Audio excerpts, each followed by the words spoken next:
kami selalu ya Tuhan, pegang tangan kami erat-erat, sehingga kami Tuhan bisa selalu berjalan dengan Engkau. Thank you Jesus for everything. Haleluya, Engkau baik, Engkau sungguh baik dalam hidup kami, dalam hidup saya. Engkau sangat baik Tuhan. Lebih dari siapapun, Engkau tahu ceritaku dan isi hatiku. Tak peduli masa lalu, Engkau tetap memilihku. Ubahkanku, sempurnakan, jadi karya yang indah. Kini aku percaya pada Raja Salib bagimu. Kuasamu kuatkanku,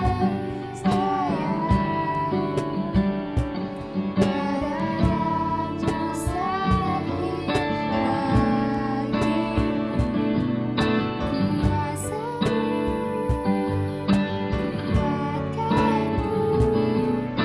berserah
Salam damai sejahtera adik-adik. Kita baru saja memperingati mengenai hari kenaikan Yesus Kristus. Maka itu pada hari ini saya akan men-sharingkan firman Tuhan berkaitan dengan kenaikan Yesus. Saya rindu adik-adik untuk sama-sama kita membuka hati kita, menyiapkan diri kita mendengarkan firman Tuhan, belajar firman Tuhan supaya kita boleh siap untuk mendapatkan yang terbaik dari Tuhan, perkataan Tuhan. Mari sebelum itu kita tunduk kepala, kita berdoa sama-sama. Bapa di dalam surga, kami bersyukur, kami berterima kasih bahwa Tuhan masih izinkan kami boleh belajar firman Tuhan. Tuhan, kami minta tolong oleh pimpinan Roh Kudus supaya boleh menolong kami mendapatkan pengertian yang baik dari firman Tuhan. Terima kasih Bapa atas segala sesuatu yang kami sudah selesai berdoa dan kami siap mendengarkan firman Tuhan. Amin. Adik-adik yang saya kasihi, berkaitan dengan kenaikan Yesus Kristus 40 hari setelah kebangkitan Yesus, maka ada satu pesan yang Yesus berikan ketika sebelum dia terangkat. Nah, betapa penting pesan bagi kita. Pesan ketika waktu dimana kalau kita melihat, pasti setiap manusia mengalami fase namanya meninggal. Nah, ketika manusia meninggal, saya pribadi, saya memberikan contoh. Ketika saya mempunyai nenek saya ini sudah meninggal, dan sebelum meninggal, betapa pentingnya apa yang dia bicarakan dengan saya dan saya dengarkan. Kata-kata terakhir dia, saya begitu mendengarkan, saya memperhatikan, karena itu satu pesan yang penting bagi saya. Beberapa orang juga akan menganggap hal yang sama ketika pesan terakhir itu menjadi satu kepentingan yang perlu kita perhatikan. Maka sebelum Yesus naik ke atas surga, maka dia memberikan kita pesan yang Yesus ingin kita perhatikan dan kita lakukan. Mari kita buka sama-sama Matius 28 ayat 18 sampai yang ke-20. Saya rindu adik-adik untuk sama-sama kita membuka Alkitab dan membaca firman Tuhan. 1, 2, 3. Yesus mendekati mereka dan berkata, "Kepadaku telah diberikan segala kuasa di surga dan di bumi. Karena itu pergilah, jadikanlah semua bangsa muridku dan baptislah mereka dalam nama Bapa dan Anak dan Roh Kudus. Dan ajarlah mereka melakukan segala sesuatu yang telah kuperintahkan kepadamu. Dan ketahuilah, Aku menyertai kamu senantiasa sampai kepada akhir zaman." Nah, adik-adik, setelah kita membaca firman Tuhan ini, saya ingin membantu dan menolong untuk bagaimana kita melihat ayat ini kepada adik-adik, supaya adik-adik akan lebih relate dan mengerti apa fungsinya, apa tulisan ini menjadi satu yang penting di dalam hati kita. Maka saya akan lebih membahas mengenai yang dikatakan amanat agung ini adalah saya fokuskan kepada adik-adik, yaitu karena itu pergilah, jadikanlah semua bangsa muridku. Pertanyaannya, kenapa Yesus harus pakai kata muridku? Kenapa nggak pakai kata-kata jadikanlah semua bangsa orang kepunyaanku, atau pakai kata-kata yang lain? Dan ayat 20, dan ajarlah mereka melakukan segala sesuatu yang telah kuperintahkan kepadamu. Nah, adik-adik, di sini ada dua kata hubungan. Yang pertama adalah jadikanlah semua bangsa muridku, dan yang kedua ada kata ajarlah. Nah, adik-adik, saya tahu bahwa adik-adik masih sangat muda dan masih sangat panjang dalam perjalanan hidup. Masih banyak sekali waktu yang bisa digunakan oleh adik-adik. Nah, di sini saya ingin menghimbau adik-adik mengenai kenaikan Yesus, yaitu sebelum Yesus naik, dia memberikan pesan ini. Coba saya inginkan adik-adik itu ingin mendapatkan esensi atau prinsip dari pesan terakhir yang Yesus berikan sebelum dia naik, seperti ayat yang tadi kita baca, bahwa saya akan berbicara mengenai jadikanlah semua bangsa muridku, dan ada kata kedua yaitu dan ajarlah. Nah, adik-adik, saya akan jelaskan bahwa ketika Yesus datang dia berinkarnasi, mengambil rupa seorang manusia, dan dia tumbuh menjadi besar. Waktu pada saat umur 30, kurang lebih 30, Yesus memulai pelayanan. Dan kita tahu ketika Yesus memulai pelayanan, dia memilih murid-murid. Dia memilih jumlahnya 12 murid. Maka dalam perjalanan keseharian pelayanan Yesus, sambil mengajar orang lain, memberitakan Injil, melayani, melakukan mujizat, kesembuhan, dan lain-lain, ada murid-murid Yesus. Di situ ada murid-murid Yesus yang mengikuti Yesus. Tujuan Yesus adalah supaya murid-murid ikut dan melihat pelayanan dari Yesus Kristus, dan supaya murid-murid boleh belajar. Nah, kalau adik-adik boleh membaca di Matius 10, ada saat Yesus itu memberitakan pengutusan kepada murid-muridnya.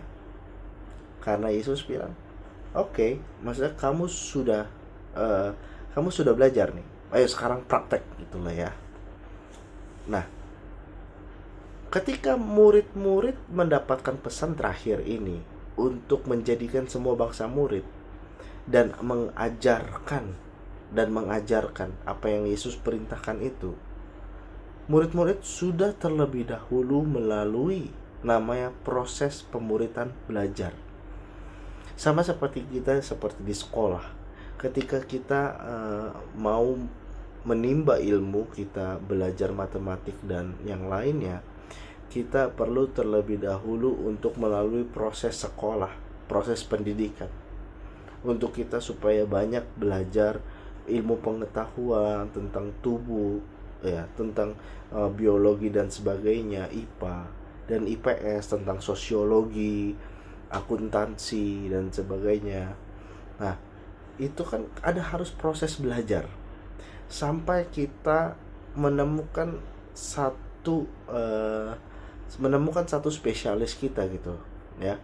Oh, kita jago nih di matematik dan akuntansi, maka kita akan saya akan mengambil kuliah jurusan akuntansi dan saya akan bekerja di perusahaan akuntansi. Jelas gitu jadinya. Tapi sebelum nyampe adik-adik nanti berhasil menjadi seorang akuntan, adik-adik harus melalui proses belajar dulu.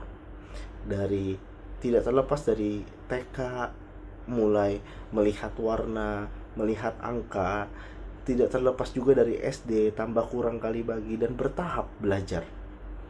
Sampai kepada adik-adik itu bisa menjadi orang yang mencapai keinginan, kesuksesan adik-adik nanti sesuai dengan apa bidang yang adik-adik menonjol gitu ya. Nah, di kedua kata ini kembali saya akan tekankan bahwa ketika Yesus ini memberikan pesan terakhir ke murid-murid, nah murid-murid sudah terlebih dahulu melalui proses pemuritan. Nah, maka ketika kita menanggapi pesan terakhir sebelum Yesus naik, dia menyuruh, ya, dia memberikan amanat. Ini dikenal dengan amanat agung, perintah, yaitu kita menjadikan semua bangsa murid dan mengajar. Nah, saya himbau adik-adik, karena begitu adik-adik masih muda, dan saya anggap adik-adik memiliki waktu masih yang sangat panjang, meskipun saya nggak tahu umur di tangan Tuhan, tapi saya anggap adik-adik memiliki masih sangat panjang nih waktu yang bisa adik-adik pergunakan. Nah, maka saya ingin menghimbau bagaimana adik-adik sedari muda meresponi perintah dari Yesus Kristus sebelum naik ke surga, yaitu perintah yang dikenal dengan amanat agung, yaitu Tuhan suruh kita menjadikan semua bangsa murid. Tuhan suruh kita mengajar. Tapi pertanyaannya saya adalah, bagaimana ketika kita berkata kita harus melakukan amanat agung ini, kita harus menjadikan semua bangsa murid, kita harus mengajar mereka apa yang Yesus ajarkan, tapi kita tidak terlebih dahulu dimuridkan, kita tidak terlebih dahulu belajar mengenai firman Tuhan. Bagaimana kita tahu kita menyebarkan berita gembira tentang Yesus Kristus, ya, yang disebut dengan berita Injil? Kita menyebarkan tanpa kita belajar firman Tuhan terlebih dahulu.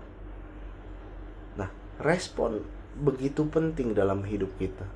respon kita ketika mendengarkan firman Tuhan begitu menjadi satu tanggung jawab di hadapan Tuhan. Nah, maka ketika adik-adik mendengar firman ini, ya, berdoalah adik-adik sama Tuhan, berdoa untuk minta tuntunan Tuhan meresponi apa yang telah Tuhan perintahkan. Nah, maka langkah untuk adik-adik yang adik-adik akan ambil pertama kali adalah mengenai belajar, dimuridkan terlebih dahulu, belajar firman Tuhan terlebih dahulu. Mungkin kita sering sekali menganggap bahwa baca firman Tuhan Kejadian sampai Wahyu begitu mudah. Percaya saya dulu juga menganggap seperti itu. Belajar dari Kejadian sampai Wahyu sangatlah mudah. Tetapi ketika saya benar-benar membaca firman Tuhan secara dalam, saya benar-benar sudah merasakan bahwa saya ini nggak tahu apa-apa ternyata. Dan ternyata tidak sama sekali seperti yang saya bayangkan, bahwa baca firman Tuhan ya hanya baca dan mudah sekali. Tidak. Maka itu perlu dibutuhkan proses pemuritan, proses namanya kita belajar firman Tuhan. Beberapa kali saya pernah berjumpa dengan adik-adik. Saya pernah mengajak adik-adik untuk saya akan menyediakan secara saya tidak akan minta biaya apapun untuk ayo sama-sama kita bertumbuh dalam firman Tuhan. Kita sama-sama bertumbuh dalam Yesus Kristus. Gitu. Saya pernah ajak adik-adik gitu. Dan sekarang puji Tuhan sudah ada beberapa anak yang konsisten belajar firman Tuhan, memulai belajar firman Tuhan. Dan saya yakin percaya ketika kita meresponi apa perintah Tuhan, iman kita akan bertumbuh di dalam Tuhan. Dan itu menjadi satu tanggung jawab kita ketika kita sudah menerima iman dan kita bisa percaya sama Yesus. Itu sudah menjadi satu tanggung jawab kita, adalah kita akan belajar firman Tuhan dan bersedia untuk dimuridkan. Seringkali kita menganggap bahwa keadaan di dunia ini memang sulit, saya katakan sulit, karena keadaan kehidupan sekarang ini membuat kita menjadi merasa firman Tuhan enteng gitu. Firman Tuhan ya udahlah, tidak usah.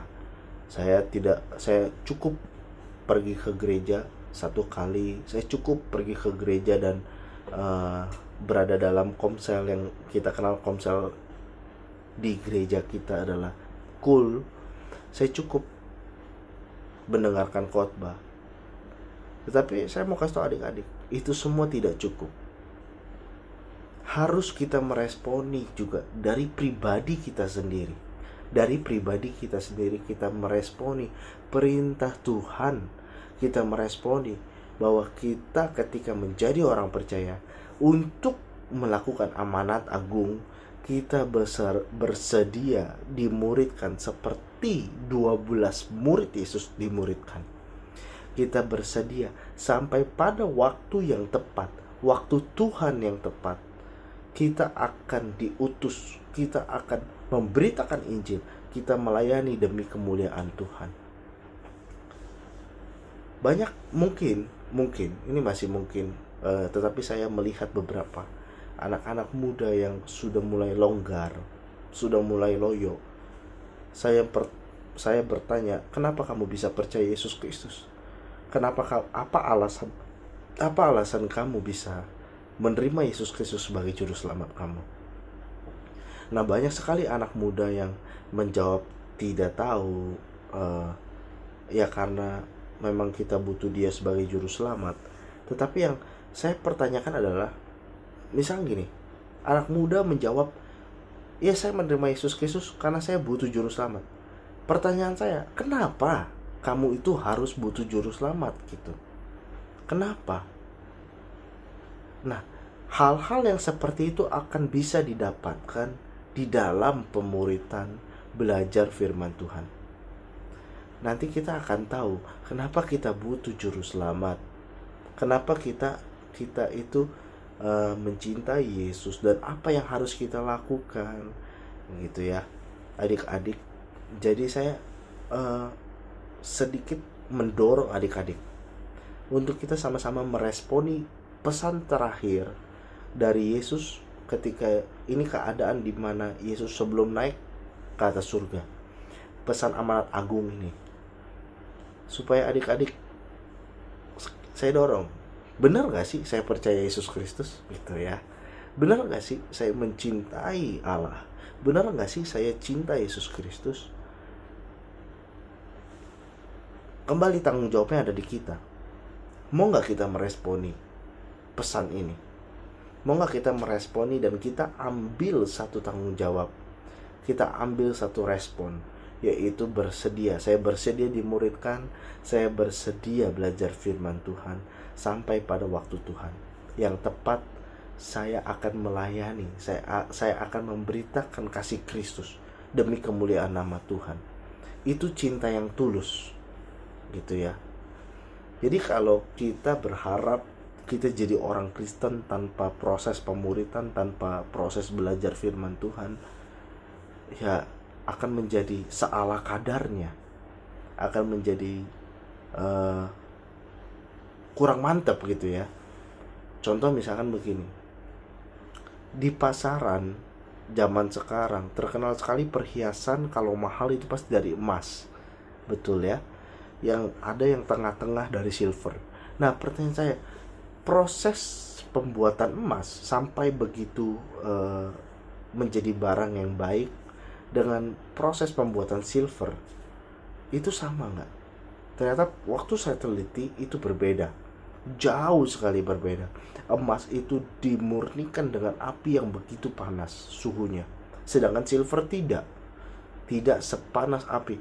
Artinya apa? Begitu proses yang penting menentukan hasil yang penting. Nah, maka itu adik-adik saya dorong untuk meresponi firman Tuhan.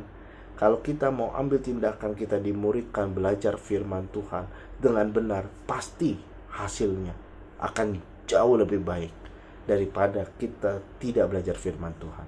Nah, maka saya himbau adik-adik sedari muda, adik-adik mempunyai waktu yang panjang untuk meresponi pesan terakhir sebelum Yesus naik. Ini jauh lebih penting terlebih dahulu, sehingga kita membangun dasar kita membangun dasar untuk membangun iman kita. Ada dasar yang sangat kuat, gitu ya.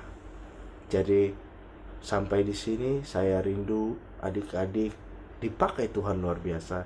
Saya rindu adik-adik boleh ikut belajar firman Tuhan supaya mengerti kenapa adik-adik butuh juru selamat. Kenapa adik-adik itu percaya kepada Yesus Kristus. Ya. Saya akan berdoa untuk menutup. Bapa, kami bersyukur bahwa kami boleh sharing satu sama lain. Biarlah melalui via online ini kami tetap mendapatkan intisari pembelajaran firman Tuhan, sehingga kami boleh meresponi firman Tuhan, dan kami boleh menjadi orang-orang yang benar-benar tulus, mempunyai cinta yang tulus dengan Tuhan. Terima kasih Tuhan atas segala sesuatu yang kami bersyukur. Kami telah berdoa hanya di dalam nama Yesus Kristus, Juru Selamat kami yang hidup. Amin.